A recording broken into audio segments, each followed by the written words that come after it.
迎来到 Hair Day， 我是喜娜，我是台湾妞。今天要来跟大家分享的内容呢，是比较轻松一点的奥客专题。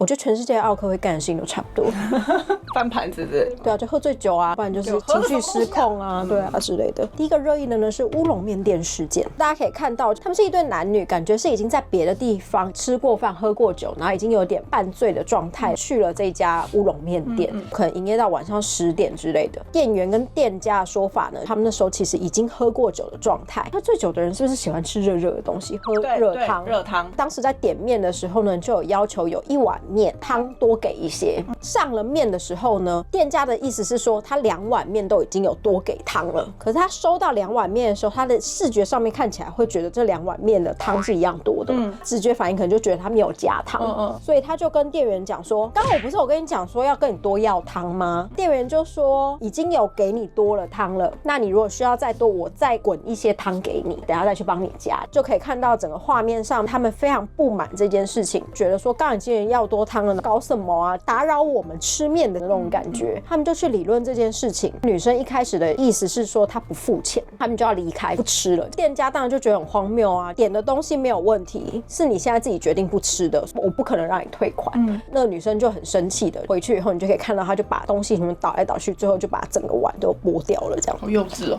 我觉得就是喝醉哎、对啊，店家就很衰，就要清那些东西啊。现在看另外下一个影片， 인천 서구의 한 카페, 금연구역이라고 쓰인 테라스에서 남성 2명이 담배를 피우기 시작합니다. 카페 직원은 금연인이 나가서 담배를 피워달라고 부탁했습니다. 두 남성의 태도는 이후 돌변했습니다. 한 남성은 마시고 있던 커피를 탁자 위에 보란듯이 쏟아버렸고, 다른 남성은 커피가 가득 담긴 잔을 테라스 밖으로 던져버렸습니다.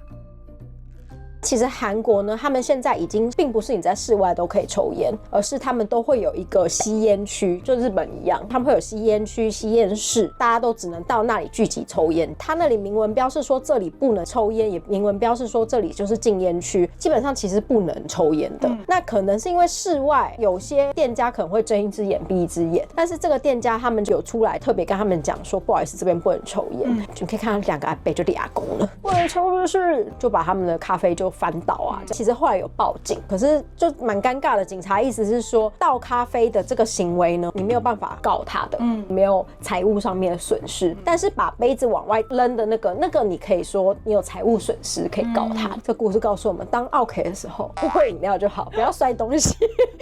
影片先给大家看一下。 자, 한 카페 픽업대 앞에 2 남성. 에이, 이거 빨리 포장. 음료를 딱 내려놓죠. 사장님도 흔쾌히 옮겨 담고 있어요. 자, 그런데 혼자 구시렁구시렁 대는 저 남성 삿대질하더니 이런 싸가지 없는 남성 음료를 팍! 사장님 옷과 카페 주방 그야말로 엉망진창. 사장님 곧바로 112 신고했죠. 지금 신고하려고 가셔.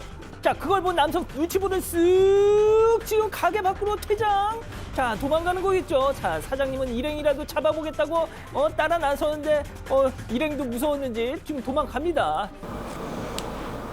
阿贝不知道为什么，对于饮料出来了以后，店员没有拿去给他，这件事情很生气。他觉得客人没有听到你叫号，那你应该要亲切的把饮料拿过来说，客人您的饮料出来咯。议题就在讨论说，他是不是以为那是茶坊？韩国以前有类似像是我们以前摸摸茶那种地方，就是会有小姐帮你泡茶、泡咖啡，不能干嘛，但是就可以摸摸。阿贝是不是把那个地方当成是摸摸茶了？总而言之，被泼的本身就是老板，他就立即要叫警察，但是阿贝就立即就逃走，立即往外走。 Left my doubts at home tonight. Me confidence can't come and take a bite. My skin, my hair, they shine so bright. Tonight's the night, it feels so right. Careless, fearless, standing tall. Limitless and powerful. Stronger than I've been before. I'm here to hit the dance floor. Baby, you don't know it took some time for me to feel right. For me to feel like I got my satin dress on. You know it. No one's gonna stop my dancing feet. I'm on it, iconic.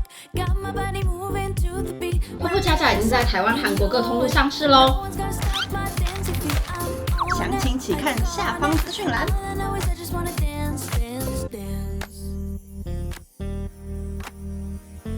下一个是集体奥客，一家店里面，然后不知道为什么那一桌看起来是有发生了争执，店员跟老板的说法是说他们就听到那里然后很多脏话，摔东西，乒乒乓乓，后来整桌人就走了，现场就是杯盘狼藉。老板说他们清了非常久，饮料就是会黏黏的什么的。最扯的是从头到尾那一桌剩下的人也没有任何人来跟他们道歉。之后大概过了5分钟以后，居然还有人折返，然后问说：“我刚刚放在桌上喝剩的那杯饮料呢？”店员当然就说：“我们就清掉了，要求重新做一杯给他带走。没有喝完你怎么可以清掉？”超 OK 的，超 OK 的，真的超级无敌夸张的。还有一个这个呢没有影片，但是呢网络的论坛上面争执说这到底是不是 OK， 发生了2派争议。你身为奥客的朋友，或者是家人，或者是你是店员的话，你觉得是不是 OK？ 就是呢有一个妈妈她非常烦恼的传了一个文章，今天带她女儿出去呢，被她女儿讲自己是 OK， 她就在怀疑说自己是不是真的是 OK。去了那一家素食店，正在办一个活动，点单品的时候有69折。她跟她女儿要点的东西呢，她就分了4次去点，一次都只点一样的东西，因为她想要那个赠品折扣，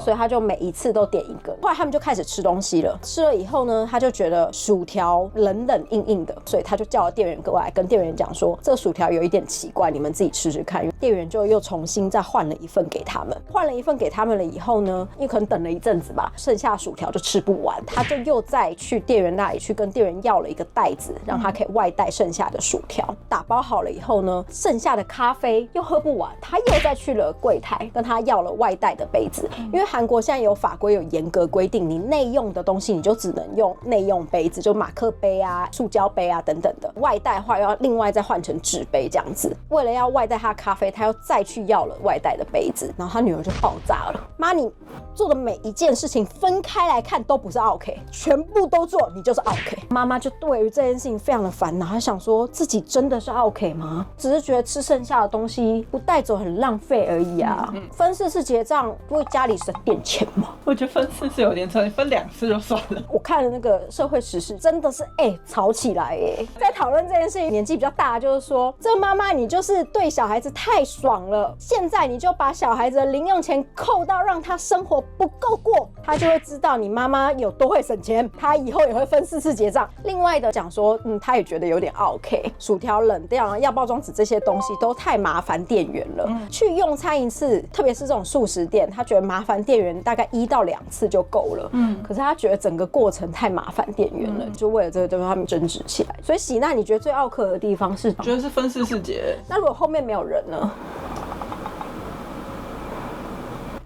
行啊，停！你刚宕机耶，可能是用点餐机啊。点餐机好像还 OK， 点餐机后面没有人你就可以接受，就不要麻烦到别人，不要麻烦到民配。不是让店员点了4次，对，店员点4次，我就觉得你有点 OK。机器的话，你自己麻烦自己就算了。那你觉得嘞？我也是觉得每一个分开都没有问题，但全部混在一起就会有一点那个。打包的我觉得还好很正常啊。对啊，而且就吃不完嘛。对啊，薯条打包，饮料打包，还好啊。我觉得应该女儿是慢慢积怨。对啊，因为就4次，然后又加上去打包。看前面的这些奥客，看起来你就会觉得妈妈人很好啊。妈妈还自我检讨，妈不就是正常消费吗？妈妈有没有冰豆？妈妈有没有把薯条撒在地上啊？所以我就觉得还好。我觉得妈妈伤心到 po 上我很可爱。大家觉得你们可以接受到的奥可程度是到什么呢？今天很难得做一个比较轻松的单元，因为我们真的头快裂了呢。如果喜欢我们的分享的话，记得订阅我们的频道。Hi Day， 欢迎小铃铛，我是台湾妞，拜。